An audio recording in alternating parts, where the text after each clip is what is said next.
Hello friends, exercise 2.1 से chapter 2 polynomials exercise 2.1 करेंगे आज। तो चलिए देखते हैं। हमारा इंट्रोडक्शन का 4 पार्ट था, तो हमने चारों पार्टों को कंप्लीट कर लिया है। तो अब हम एक्सरसाइज शुरू कर रहे हैं। तो देखते हैं हमारा फर्स्ट क्वेश्चन एक्सरसाइज का क्या बोलता है। Which of the following expression are polynomials in one variable and which are not, state reason for your answer. हमें इसमें बताना है कि इनसे जब जो एक्सप्रेशन दिए गए हैं ये सब पॉलिनोमियल्स इन वन वेरिएबल है या नहीं, और ये है तो रीज़न बताओ, और नहीं भी है तो तब भी रीज़न बताइए। तो हमारा फर्स्ट एक्सप्रेशन क्या है, 4x² माइनस 3x प्लस 7। तो यहाँ पे लिखेंगे 4x² माइनस 3x प्लस 7। तो आप देख सकते हैं कि इसमें वन वेरिएबल है और इसका पावर 2 है। तो 2 क्या है, होल नंबर है। तो यहाँ पे लिखेंगे यस, तो ये हमारा पॉलिनोमियल है क्योंकि इसका पावर भी 2, कि जो वेरिएबल का पावर है वो होल नंबर है। तो पॉलिनोमियल की डेफिनेशन क्या थी, the power of the variable is should whole number, then the expression is should call the polynomial. तो यहाँ लिखेंगे यस,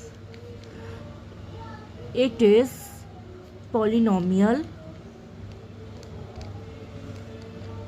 इन वन वेरिएबल। इसमें बस एक ही वेरिएबल है x, in one variable, because यहाँ पर अब रीजन डालेंगे, because the power of variable is whole number.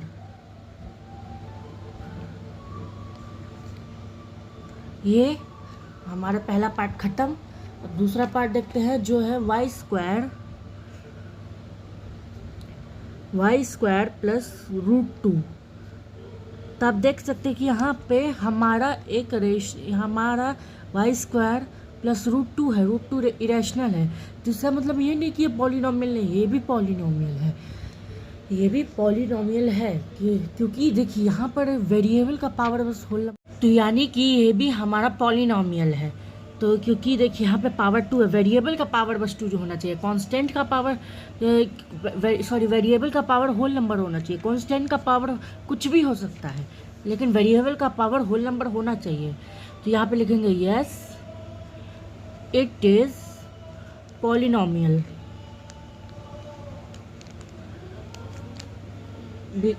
In one variable because, अब रीज़न डालेंगे कि क्यों है, because the power of variable is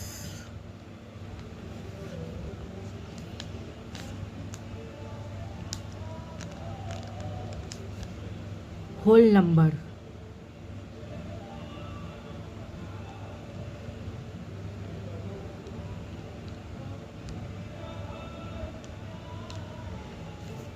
ये ख़त्म। फिर उसके बाद थर्ड देखते हैं। थर्ड है हमारा 3√t प्लस t√2। तो आपको लग रहा होगा कि शायद ये पॉलिनोमियल नहीं है, तो आप एकदम सही है, क्योंकि देखिए यहाँ पर है हमारा 3√t प्लस t√2। तो रूट यहाँ का जो t है, ये यहाँ का जो √2 है तो इरेशनल है कि यहाँ पर देखिए t अंडर रूट में है। तो t अंडर रूट में यानी कि 3t का पावर हाफ, लेकिन ये तो पावर हाफ हो गई। अब पावर हमारी होल नंबर होनी चाहिए, तो यानी कि पॉलिनोमियल नहीं है। क्यों नहीं है, क्योंकि देखिए √t है यानी कि t के पावर हाफ है। तो t का पावर हाफ यानी कि ये पॉलिनोमियल नहीं है। तो लिखेंगे हम no, it is not polynomial in one variable because, अब रीजन डालेंगे क्योंकि इसका पावर होल नंबर नहीं है, because the power of variable is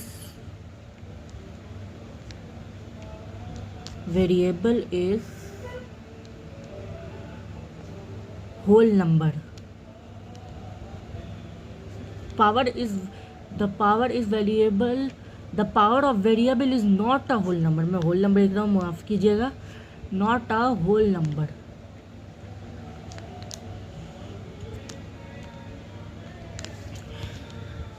तो ये वाला पार्ट भी ख़त्म। फोर्थ पार्ट देखते हैं जो है y प्लस 2/y। तो आप तो देखिए, अब आप ये देखिए, यहाँ पे थोड़ा गौर फरमाइएगा। ये देखिए y है, ये पॉलिनोमियल हो सकता है, ये y है, लेकिन जो 2/y है, अगर मैं इसे रेसिप्रोकल करूँ तो ये आ जाएगा y प्लस y/2 की पावर -1, यही आ जाएगा। अगर ये रेसिप्रोकल हो जाएगा तब इसकी पावर 1 हो जाएगी। लेकिन आप देख सकते हैं कि ये होल नंबर, ये इसका पावर होल नंबर नहीं है, -1 होल नंबर नहीं है, प्लस का 1 होल नंबर है, लेकिन माइनस का 1 होल नंबर नहीं है, ये इंटीजर हो गया, लेकिन ये होल नंबर नहीं होती, यानी कि ये भी पॉलिनोमियल नहीं है। तो यहाँ पे लिखेंगे no, it is not polynomial in one variable.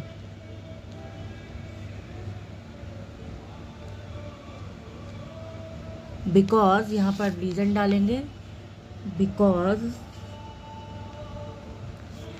The power of variable is not a whole number.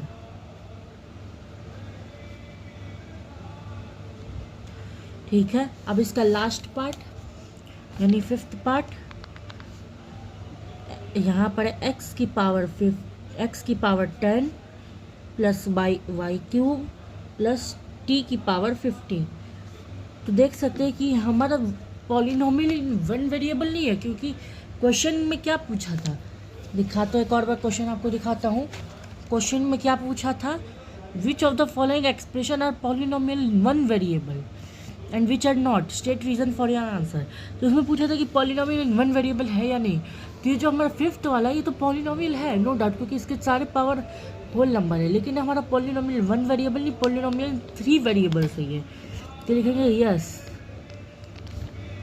But it is polynomial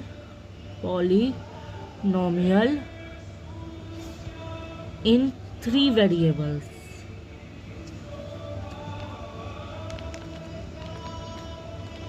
यहाँ पे यस नहीं, यहाँ पे नो लिख दीजिएगा, नो, बिकॉज, नो के बाद बिकॉज ये बट को हटा दीजिएगा, सॉरी इतनी गलतियाँ कर रहा हूँ मैं, no because it is polynomial in 3 variables. ठीक है, क्वेश्चन ख़त्म। अब नेक्स्ट क्वेश्चन की ओर बढ़ते हैं। तो हमारा सेकंड क्वेश्चन कह रहा है, right the coefficient of x square in each of the following. तो इसमें जो एक्स स्क्वायर है, जहाँ पर भी एक्स स्क्वायर आपको एक वेरिएबल दिख रहा है, उसका जो कोएफिशिएंट बताइए। तो कोएफिशिएंट मैंने आपको इंट्रोडक्शन के फर्स्ट पार्ट में ही बता दिया था कि कोएफिशिएंट, कांस्टेंट, ये सब वेरिएबल, ये सब क्या होते हैं। तो आई होप आपको क्लियर हो। तो यहाँ पर सेकंड क्वेश्चन डालते हैं, सेकंड का फर्स्ट डालते हैं, और फर्स्ट क्या है हमारा, 2 + x² + x। ये हमारा पॉलिनोमियल है, इसमें बताना है कि इसका कोई x² का कोएफिशिएंट क्या होगा। तो आप देख सकते हैं x² के यहाँ पर कोई नंबर नहीं, यानी यहाँ पर 1 है, तो हमारे इसका कोएफिशिएंट 1 है, तो 1 इज कोएफिशिएंट ऑफ x²। तो इसका सेकंड पार्ट देखते हैं। तो सेकंड पार्ट है 2 - x² + x³। तो इसमें देख सकते हैं कि यहाँ पर भी कोई नंबर नहीं, यानी कि यहाँ का कोई, इसका कोएफिशिएंट -1 है, क्योंकि यहाँ पे देखिए माइनस का है तो इसका कोएफिशिएंट -1 होगा। तो -1 is coefficient of x²। Third वाला देखते हैं। थर्ड वाला है π/2 x² + x। इसका आप देख सकते हैं कि इसका जो ये पाई अपॉन 2 है, ये इसका एक्स स्क्वायर का कोएफिशिएंट है। एक्स स्क्वायर के यहाँ पर पाई अपॉन 2 है, तो पाई अपॉन 2 इसका कोएफिशिएंट है, तो पाई अपॉन 2 इस कोएफिशिएंट ऑफ एक्स स्क्वायर। अब देखिए फोर्थ, रूट एक्स माइनस 1। तो आप लोग सोच रहे हैं कि यहाँ पे रूट 2x माइनस 1, मैं रूट एक्स माइनस 1 बोल रहा था, तो यहाँ पे रूट 2 है x का कोएफिशिएंट, लेकिन यहाँ पे x का कोएफिशिएंट नहीं, एक्स स्क्वायर का कोएफिशिएंट पूछ रहा है। एक और बार क्वेश्चन दिखा दूँ क्लियर करने के लिए। तो देखिए यहाँ पे पूछ रहा है वो right the coefficient of x square का कोएफिशिएंट ये पूछ रहा है in each of the following. तो यहाँ पर ये जो रूट टू एक्स माइनस 1 है, इसका कोएफिशिएंट यहाँ पे एक्स स्क्वायर है नहीं, तो यहाँ पे 0 है, ये तो यहाँ पे 0 आप लगा दीजिए बस, 0 इस कोएफिशिएंट। यहाँ पे कोई डिजिट है ही नहीं, ना एक्स स्क्वायर है ना कुछ और, यानी कि यहाँ पे 0 कोएफिशिएंट एक्स स्क्वायर का। तो यहाँ पे हमारा सेकंड क्वेश्चन भी खत्म। तो थर्ड क्वेश्चन की ओर देखते हैं। तो थर्ड क्वेश्चन कह रहा है गिव वन एग्जाम्पल और each of a binomial of degree 35 and a monomial of degree 100। तो आपको क्या करना है, इसमें क्या करना है आपको, बस एक एग्जाम्पल देना है कि एक बाइनोमियल लिखना है आपको। बाइनोमियल क्या होता है, 2 टर्म होते हैं उसमें, और मोनोमियल में बस 1 टर्म होता है। तो बाइनोमियल एक लेना है जिसका डिग्री 35 हो, और एक मोनोमियल लेना है जिसका डिग्री 100 हो। तो 35 और 100 दोनों होल नंबर, यानी कि ये पॉलिनोमियल लेने की बात कर रहे हैं। तो चलिए देखते हैं इसका क्या हो सकता है। तो यहाँ पे थर्ड डालते हैं। तो यहाँ पे देखिए एक बाइनोमियल लेना है। बाइनोमियल होता है 2 टर्म वाले पॉलिनोमियल, जैसे कि रूट एक्स माइनस 1 है तो इसमें 2 टर्म है, एक तो रूट एक्स हो गया, एक -1 हो गया, ये पाए, और एक ये जो है ये ट्रिनोमियल है, इसमें 3 टर्म है, ये पहला, दूसरा और ये तीसरा, 2x माइनस एक्स स्क्वायर और x3, ये ट्रिनोमियल है। और एक होता है क्वाड्रिनोमियल में 4 टर्म होते हैं, और फिर उसके बाद आता है पॉलिनोमियल। फिर हमें एक बाइनोमियल लेना है जिसके वेरिएबल की पावर 35 हो। तो यहाँ पे ले सकते हैं हम 7x की पावर 35 माइनस 1, एक तो ये लिख सकते हैं एक बाइनोमियल में, इसका फर्स्ट डालते हैं, फिर इसका सेकंड एक मोनोमियल लेना है जिसकी पावर 100 हो। तो हम लिख सकते हैं √5y is to the power 100। मैंने √5 ऐसे ही लिया, आप कुछ भी ले सकते हैं, जैसे कि 3x की पावर 100, 4y की पावर 100, ऐसे ले सकते हैं। लेकिन यहाँ पर एक ही एग्जांपल पूछा है तो मैं ज़्यादा नहीं दूंगा, तो ऐसे ही था, ये बस इतना ही था ये क्वेश्चन नंबर 3। तो आगे बढ़ते हैं और 2 क्वेश्चन बचे हैं। तो देखिए दोस्तों, हमारा फोर्थ क्वेश्चन क्या कह रहा है, right the degree of each of the following polynomials. अब इन सब का हमें डिग्री बताना है, इन सब की डिग्री क्या है। डिग्री बस वो होती है जो वेरिएबल के जो पावर होती है उनको डिग्री कहा जाता है। मैंने आपको डिग्री इंट्रोडक्शन में आपको डिग्री मैंने एक्सप्लेन करा था, तो आई होप आपको क्लियर हो। तब भी एक बार बता देता हूँ कि डिग्री होता है, जैसे कि पावर होती है, जैसे कि x है तो x की पावर होती है, x की पावर मैं 2 ले लेता हूँ, एक एक्सप्रेशन ही ले लेता हूँ, एक इसी का ले लेता हूँ फर्स्ट का एग्जांपल के लिए 5x³ + 4x² + 7x, इसी का ले लेता हूँ। ये देखिए यहाँ पे डिग्री होता है हाईएस्ट पावर जिसका भी हो वही है हमारा डिग्री। देखिए यहाँ पर जैसे कि यहाँ पर 5x³ + 4x² + 7x, तो इसमें हाईएस्ट पावर कौन सा है, 3 है, हमारा हाईएस्ट पावर है 3, तो हमारी डिग्री है 3। जो हाईएस्ट पावर होता है वेरिएबल का वही हमारी डिग्री होती है। अब जैसे कि अगर यहाँ पर होता 5x³ y² + 4x² y is to the power 5 + 7x is to the power 4। तो देखिए यहाँ पे 2 वेरिएबल है, और यहाँ पे भी 2 वेरिएबल है, और यहाँ पे 1 वेरिएबल है, और दोनों वेरिएबल के पास पावर है, तो इसमें पावर ऐड हो जाएगी। इसमें पावर हो जाएगी ऐड, तो 3 + 2 यहाँ पे कॉमा, फिर 2 + 5, फिर यहाँ पे कोई और पावर नहीं है, कोई और वेरिएबल नहीं है। अगर यहाँ पे y होता तो अगर यहाँ पे मैं y लिखता तो इस y पे 1 होता, तो ये भी होता, लेकिन यहाँ पे 4 ही है तो 4। तो देखिए 3 + 2 5 हो जाएगा, 2 + 5 7 हो जाएगा, और 4 यहाँ पे। अब देखिए यहाँ पे हाईएस्ट पावर कौन सा है, 7 है, तो हमारी डिग्री कौन सी हो जाएगी, 7 डिग्री हो जाएगी हमारी 7। तो हाईएस्ट पावर ये होती है हमारी डिग्री। तो हमारा 5x का तो पता चल गया, इसकी हमारी डिग्री 3 है। तो सेकंड का चलते हैं, 4 - y²। तो देखिए यहाँ पर और कोई वेरिएबल तो है नहीं, बस y² ही है, तो y है, तो y की पावर 2 है, तो हमारी हाईएस्ट पावर ही 2 है, तो हमारी डिग्री ये हो जाएगी 2, डिग्री हो जाएगी हमारी 2। तो थर्ड का देखते हैं, थर्ड का है 5t - √7। तो 5t - √7 है, तो देखिए यहाँ पर भी एक ही है, तो यहाँ पर डिग्री हमारी 1 है, यहाँ पर एक ही वेरिएबल है, उसकी पावर भी 1 है, तो डिग्री हमारी 1 है। अब फोर्थ है हमारा 3। तो देख सकते हैं कि इस पे एक भी यहाँ इसके पास ना वेरिएबल है और ना ही कोई इसके पास कोई पावर है। तो पावर होती है तो तब भी कुछ नहीं होता, क्योंकि वेरिएबल की पावर कोई डिग्री कहा जाता है, वेरिएबल की हाईएस्ट पावर कोई डिग्री। तो यहाँ के इसके पास कुछ नहीं है, तो उसकी डिग्री 0 है, तो डिग्री = 0, हमारी इसकी डिग्री 0 है। तो अब चलिए इसके लास्ट 5th क्वेश्चन पर चलते हैं। तो देखिए इसका 5th क्वेश्चन कह रहा है, classify the following as linear, quadratic and cubic polynomials. तो इसमें आपको कह रहा है कि इसमें क्लासीफाई कीजिए कि ये सब कौन से पॉलिनोमियल्स है, लीनियर है, क्वाड्रेटिक है या क्यूबिक है। जिसमें बाई क्वाड्रेटिक नहीं है, बाई क्वाड्रेटिक आर.डी. शर्मा में दिया हुआ है, इसमें एनसीईआरटी में नहीं दिया हुआ है बाई क्वाड्रेटिक। तो चलिए देखते हैं कौन से हैं हमारे। तो फिफ्थ का फर्स्ट है हमारा x² + x। तो यहाँ पे x² + x है, तो यहाँ पे देखिए यहाँ पे पावर 2 है, तो ये हमारी क्वाड्रेटिक पॉलिनोमियल इक्वेशन है। क्वाड्रेटिक इक्वेशन क्वाड्रेटिक पॉलिनोमियल में अंतर होता है।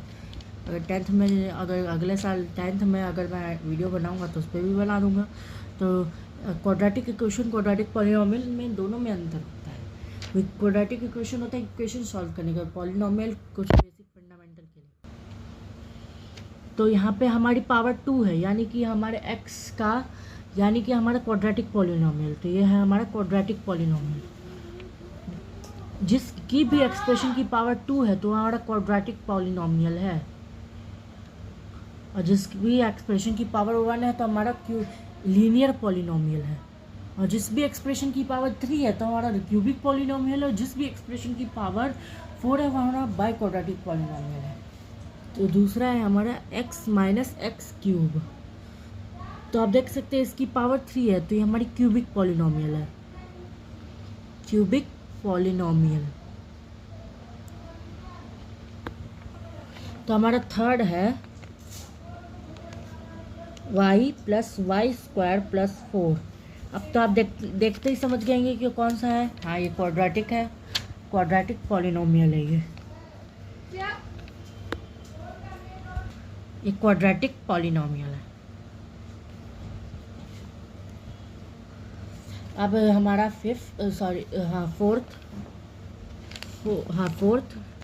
फोर्थ है हमारा 1 + x। तो आप देख सकते हैं इस x के पास पावर है 1 की, यहाँ पे पावर 1 है, तो यानी कि हमारा लीनियर पॉलिनोमियल है, लीनियर पॉलिनोमियल। उसके बाद 3t।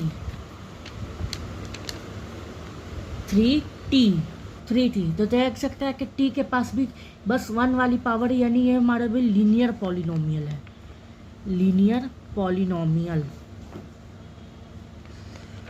अब हमारा सिक्स्थ पार्ट है हमारा r²।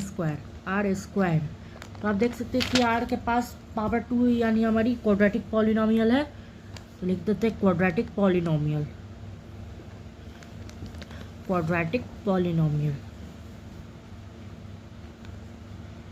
फिर हमारा लास्ट यानी 7th, यह है 7x³। तो देख सकते हैं कि इसके पास पावर है 3 पावर, यानी कि हमारा क्यूबिक पॉलिनोमियल है।